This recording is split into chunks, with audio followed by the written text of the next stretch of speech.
Ever wonder what changed the landscape of aviation security forever? Let's unravel the story behind Pan Am Flight 103.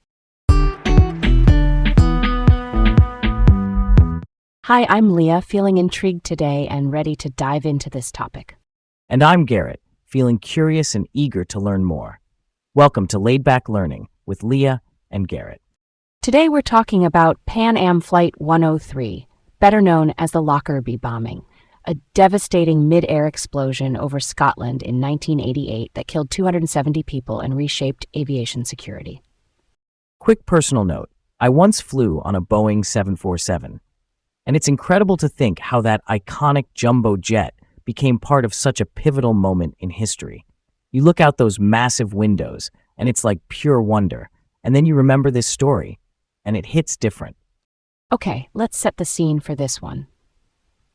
Pan Am 103 was a regularly scheduled transatlantic service from Frankfurt to Detroit with stopovers in London and New York. You could buy one through ticket, even though at London Heathrow, passengers switched to a Boeing 747 for the Atlantic leg to New York before continuing to Detroit. And that multi-leg setup mattered. Interline luggage, which is just baggage transferred between flights or even airlines on a single itinerary, moved through multiple hands and systems. Picture it like passing a backpack through several coat rooms. Each handoff is routine, but every extra step is another place something can go wrong, or in this case, be exploited. Back then, airlines like Pan Am and TWA often changed aircraft types on different legs. It was normal scheduling. But that also meant more complexity on the ground, more checklists, more baggage carts, more coordination. Not glamorous, but crucial to the story we're about to tell. All right, let's dig into the history of the jet itself. The Boeing 747 involved was registered N739PA. It first flew in January 1970 and was the 15th 747 ever built. Early in life, it was called Clipper Morning Light. Later, it was renamed Clipper Maid of the Seas. Kind of wild to think it spent nearly 2 decades crossing the Atlantic before that night. As Clipper Morning Light, it even appeared in a 1978 BBC documentary called Conquering the Atlantic. It symbolized this glamorous big jet era. The contrast with what happened in 1988 is heartbreaking. For context, security threats to wide bodies weren't new. In 1970, Pan Am Flight 93, another 747, was destroyed on the ground during the Dawson's Field hijackings. Then in 1985, Air India Flight 182, a 747-200, was destroyed by a mid-air bombing. So by the late 80s, folks knew the risks weren't theoretical. Fast forward to December 1988. Earlier that day, the same airframe arrived at Heathrow and parked at Gate K14. That evening, Pan Am 103 pushed back at 1804 and took off at 1825, which is important because people sometimes think it left late. It didn't. Records show it was on schedule. Once airborne, it climbed to 31,000 feet. At 1858, the crew checked in with Shanwick, which is the Oceanic Air Traffic Control Area, jointly managed by Shannon in Ireland and Prestwick in Scotland. Everything sounded normal, per the tapes. Then, right around 1944, Scottish ATC sent an oceanic clearance. No reply. Within seconds, the transponder code, a 4-digit identifier called a squawk code, in this case 0357, flickered and vanished on radar. At 1950, the cockpit voice recorder captured a brief 180 millisecond hiss. Investigators read that as an explosion, destroying critical systems almost instantly. Rapid decompression, which is a sudden drop in cabin pressure, followed. The nose section separated in about 3 seconds, and the aircraft broke up over Lockerbie. Minutes later, the British Geological Survey even registered a small seismic event at 1903-36 when the main wing box hit the ground at Sherwood Crescent, creating a massive crater and fireball. The devastation was overwhelming.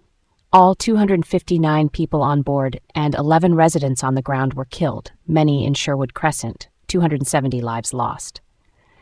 Among the passengers were 35 Syracuse University students heading home after a semester abroad. 2 of them were never found. Some victims were very prominent. There was Bernd Carlson, the UN Commissioner for Namibia, business leaders like James Fuller from Volkswagen of America, and Lou Marengo, Irish Olympic sailor Peter Dix, and rock musician Paul Jeffries and his wife. There were also U.S. government security folks on board, 2 diplomatic security service agents, and CIA Deputy Station Chief Matthew Gannon. People later spun theories about targeting, but nothing conclusive tied the plot to any specific passenger. The investigation ramped up immediately. The UK's AAIB, the Air Accidents Investigation Branch, and police recovered and catalogued roughly 4 million pieces of wreckage. They reconstructed large portions of the fuselage and pinpointed a high-energy explosion in the forward cargo hold. Test damage patterns on a baggage container matched what you'd expect from a concealed device. And because it exploded over land rather than out over the Atlantic, evidence survived. Investigators recovered fragments of a Samsonite suitcase, pieces from a Toshiba Bombiat RT-SF-16 radio cassette player, and clothing that was traced to a shop in Malta. That breadcrumb trail became the backbone of the official narrative. Honestly, it's wild how a tiny electronics fragment can steer a global investigation. Another detail, the cockpit voice recorder, or CVR, was found within 24 hours in a field. There was no distress call. The timing aligned with radar evidence of breakup. A British Airways pilot passing nearby even reported a large fire on the ground, which helped focus search efforts fast. There's a heartbreaking footnote here. A local woman reportedly found a flight attendant alive, but she died before help could arrive. A pathologist later concluded at least 2 passengers might have survived with very prompt medical care. Given the spread of wreckage and fires, it's just like a tragic what could have been. From the criminal side, the inquiry was enormous. The smallest police force in the UK, Dumfries and Galloway Constabulary, led the largest investigation, with help from the FBI. Around 15,000 witness statements were taken. In 1991, indictments were issued against Abdelbasset al-Megrahi and Lamin Khalifa Fhimah, Libyan nationals alleged to be involved. Libya eventually handed both men over in 1999 to a Scottish court sitting in a neutral venue at Camp Zeist in the Netherlands. That's an unusual arrangement where Scottish law applies outside Scotland. It took UN sanctions, basically international penalties meant to force compliance, to get there. The trial began in 2000. In 2001, Megrahi was convicted of 270 counts of murder, while Fhimah was acquitted. Megrahi's appeal was refused in 2002, but in 2007, the Scottish Criminal Cases Review Commission, or SCCRC, referred the case for a second appeal, saying a miscarriage of justice may have occurred. He was released on compassionate grounds in 2009 due to terminal illness and died in 2012, maintaining his innocence. On the diplomatic front, Libya under Muammar Gaddafi paid more than $2 billion in compensation in 2003, tied to lifting UN sanctions. He denied personally ordering the attack. And in 2011, during Libya's civil war, former Justice Minister Mustafa Abdul Jalil claimed Gaddafi ordered it, but that hasn't been adjudicated in court. The story didn't end there. In 2020, the U.S. charged Abu Ajila Massoud, a Libyan national, alleging he constructed the bomb. He was in U.S. custody by late 2022, pleaded not guilty in 2023, and a federal trial is scheduled for 2026. If it proceeds as planned, we might see fresh scrutiny of long-disputed evidence. Meanwhile, families organized. A group called Victims of Pan Am Flight 103 pressed for accountability, especially after a December 5, 1988 FAA bulletin from Helsinki warned that a Pan Am Frankfurt U.S. flight might be bombed. Frankfurt staff reportedly found that alert under a pile of papers after the disaster, and Pan Am had even charged a $5 passenger security fee. That disconnect lit a fire under lawmakers. And the people of Lockerbie showed remarkable compassion.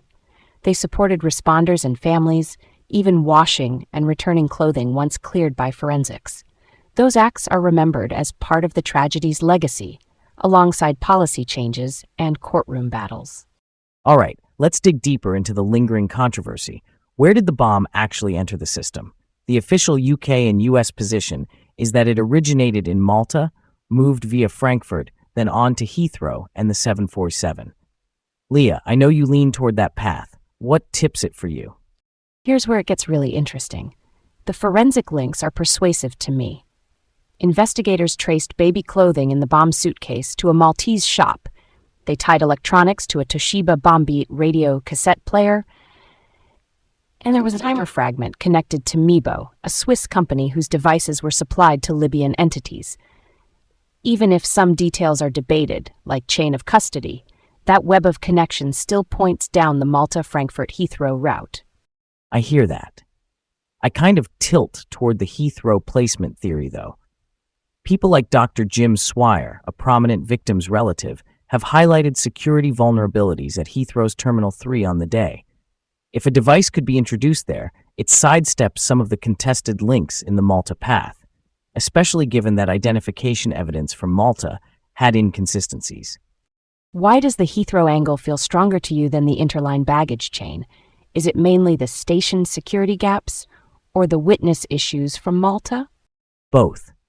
The security gap is big in my mind. If someone had access at the right time, that's a simpler pathway. And on the witness side, Tony Gauci, the Maltese shopkeeper, had variable statements about the buyer's age and the date. He saw a magazine linking Megrahi to the bombing shortly before identifying him, which could bias memory. The SCCRC even said in 2007 that a miscarriage of justice may have occurred. That's not nothing. Totally fair. At the same time, a biased ID doesn't automatically erase the suitcase, radio, and timer links, and we can acknowledge the integrity questions around the Mebo timer fragment, like discrepancies noted between circuit board types, while still considering that prosecutors traced such timers to Libyan procurement. It's a mosaic. Imperfect tiles can still make a recognizable picture. That's a solid point. I guess my hang-up is the chain of custody. If the crucial fragment's path isn't airtight, it undercuts how confidently we can lean on it. And the early suspicion of the PFLP-GC, the Popular Front for the Liberation of Palestine General Command, whose members in Germany had devices similar to that Toshiba build, muddied the waters at first. Early on, yes. There were even multiple responsibility claims in the days after, and a CIA analysis considered one claim relatively more credible than others, but didn't pin it on anyone definitively. Over time, the focus narrowed on Libyan operatives. And remember, UN sanctions eventually pushed Libya to hand over suspects.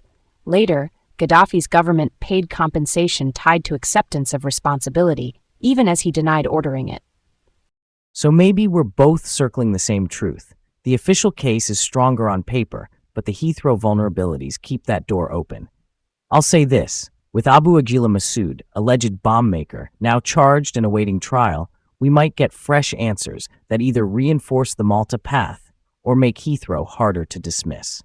Agreed. And either way, I think we can both accept that unanswered questions remain while still honoring the enormous scope of evidence collected and the lives forever changed.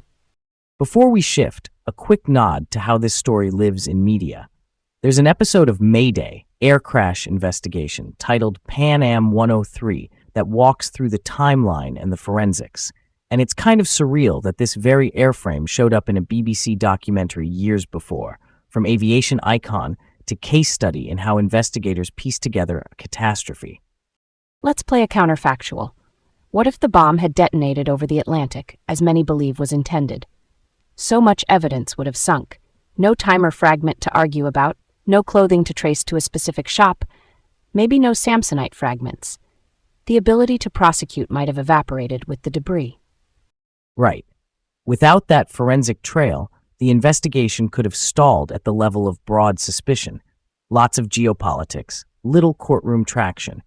Sanctions might have played out differently. The handover at Camp Zeist might never have happened. And aviation security reforms, like tightened baggage controls and alert dissemination, could have evolved slower without a clear evidentiary backbone to point to. And the family's advocacy might have faced an even steeper climb. Because the argument in hearings would be, basically we feel there was a bomb, but we can't show the path it took.